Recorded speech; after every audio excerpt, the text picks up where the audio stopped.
Pessoal, agora que nós finalizamos aqui o módulo 3, eu queria gravar um vídeo de considerações gerais aqui para esse módulo, né? Perdão.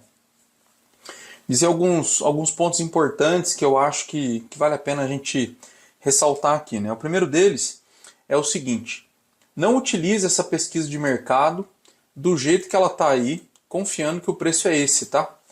Para isso, vocês vão ver que no módulo 4 agora, a gente vai fazer uma validação de preço junto às imobiliárias. Se você utilizar essa pesquisa de mercado do jeito que está aí, você corre o risco de deixar passar algumas considerações, né? Até algumas delas eu vou falar aqui agora. Como, por exemplo, a topografia do terreno, tá?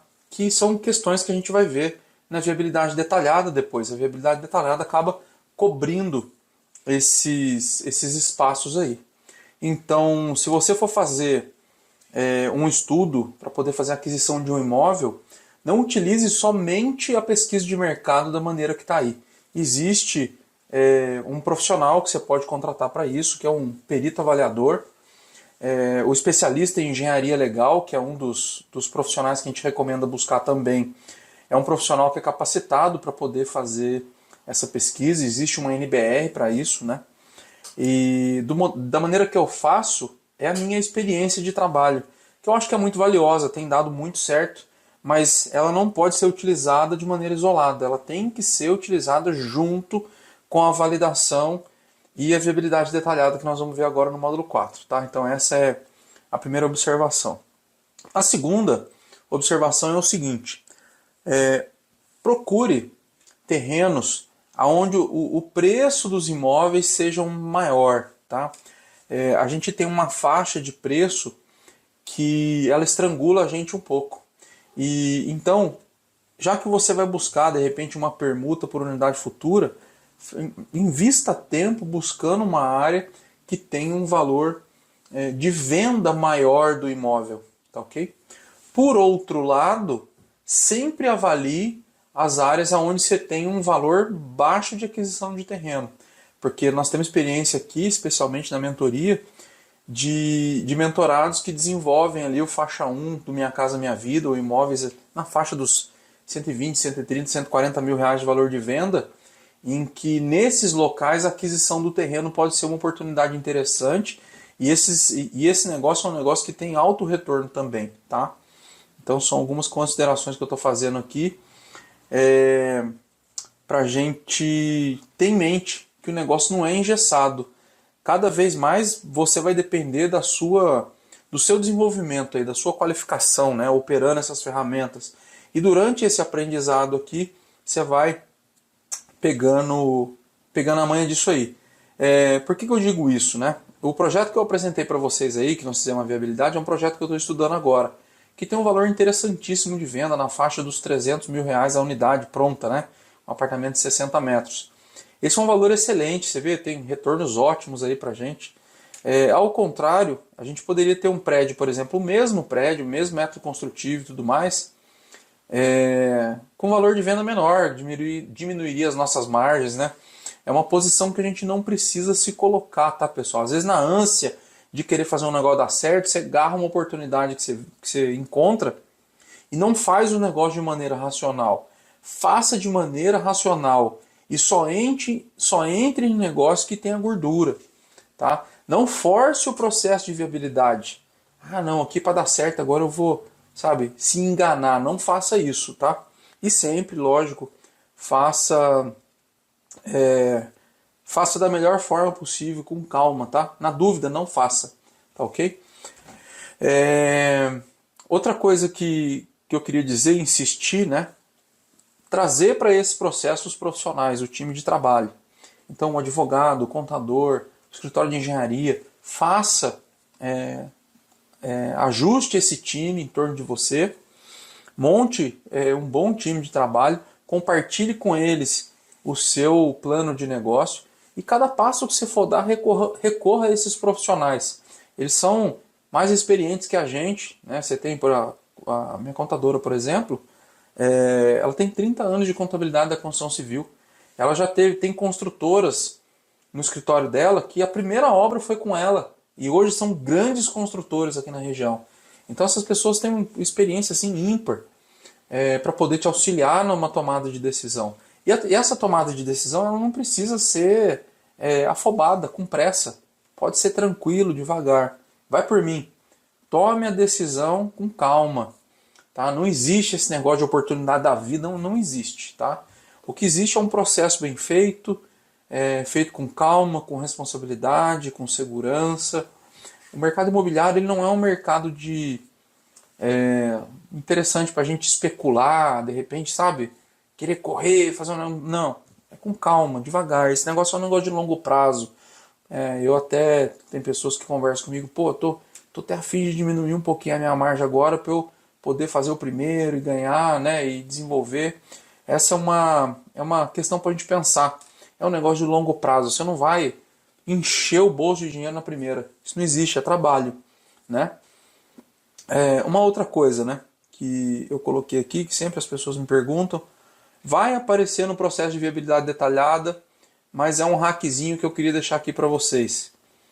Atenção com relação à ideia de, não, vamos fazer um pilotis, coloca um elevador, subsolo. Existe uma lógica do porquê que essas estruturas existem, tá? Eu estou trazendo aqui, pessoal, considerações sobre o módulo 3 que eu julgo que são importantes, tá? De repente você faz aqui um processo de viabilidade preliminar, não, vamos pôr um pilotis aqui que vai, né? Aumenta o número de unidades, vende e tudo mais. Mas assim, e eu estou dizendo isso porque eu vejo as pessoas fazendo isso, né? Eu tenho aqui um grupo de trabalho, um escritório de engenharia que me atende, tem um contador, o advogado que me atende, e tem histórias tristes lá com essas pessoas, né? Eles me contam. Então, e eu já acompanhei de perto também. Às vezes o empreendedor faz lá processo de viabilidade com subsolo, aí chega na hora de colocar o empreendimento em prática, o negócio se mostra uma furada, né? Então não é simples assim do jeito que eu vou te falar, mas via de regra é a maneira mais segura da gente avaliar esse tipo de negócio. Então vamos lá. Via de regra, pilotis, subsolo e elevador servem para aumentar o terreno. Tá? Então, como que o pilotis aumenta o terreno? Claro, o prédio está encostado no chão, você faz um pilotis, você tirou o prédio do chão, você ganhou aquela parte de baixo, o terreno aumentou. Tá? Então você ganha terreno. E para você aproveitar esse terreno, às vezes ao máximo, você precisa colocar um elevador no prédio. Né? Pelo número de vagas que agora você tem, vezes o número de unidades, passou do quarto pavimento, né? Você tem que ter ali um elevador. O subsolo é a mesma coisa. Você faz um buraco no chão, se você fizer um pavimento, você dobra o tamanho do terreno. Se você fizer o pilotismo mais elevador, e assim tem essas combinações malucas aí. Qual que é a regra desse negócio? Via de regra, né? Sempre que você for aumentar o terreno, vamos imaginar que fazer o pilotis, tirar o prédio do chão, liberar mais terreno, é como se eu estivesse comprando terreno, concorda ou não? Vamos imaginar que eu fiz o pilotis e ganhei 100 metros quadrados ali embaixo do prédio. Um exemplo, tá? 100 metros quadrados. Poxa vida, 100 metros quadrados. E esses 100 metros quadrados me custaram aí 150 mil reais a mais na obra. É um exemplo lúdico, tá, pessoal? Não são números reais, é só para vocês entenderem. 100 metros quadrados, 150 mil, então, R$ 1.500 o metro quadrado, que me custou, então, esse terreno novo. Maravilha. Agora, se eu fizer a conta com o valor de aquisição do terreno e comparar com esse, e de repente o valor de aquisição do terreno é R$ 1.000, ou seja, eu estou comprando o terreno dentro do meu próprio terreno, que é mais caro do que o terreno que eu já tenho. Você entendeu? Então, assim, se para eu ganhar terreno no local que eu estou, custa 1.500 e eu comprar outro terreno custa R$ 1.000, não faz sentido eu fazer pilotis, né?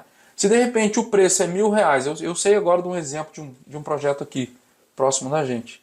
O terreno aqui custa R$ 1.000, o subsolo custa R$ 2.000, o cara fez 2 pavimentos de subsolo, viabilizou o projeto, está lá o prédio lá parado. Coisa simples da gente raciocinar, tá? Que pega a gente. O que é o pepino disso?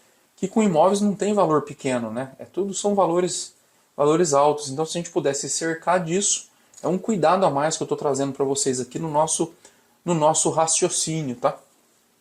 E às vezes você tem esse tipo de coisa com o terreno em declive, com o terreno em aclive, né? Pô, qual que é o valor do terreno? Qual que é o valor de um terreno? Eu tenho comigo assim, né?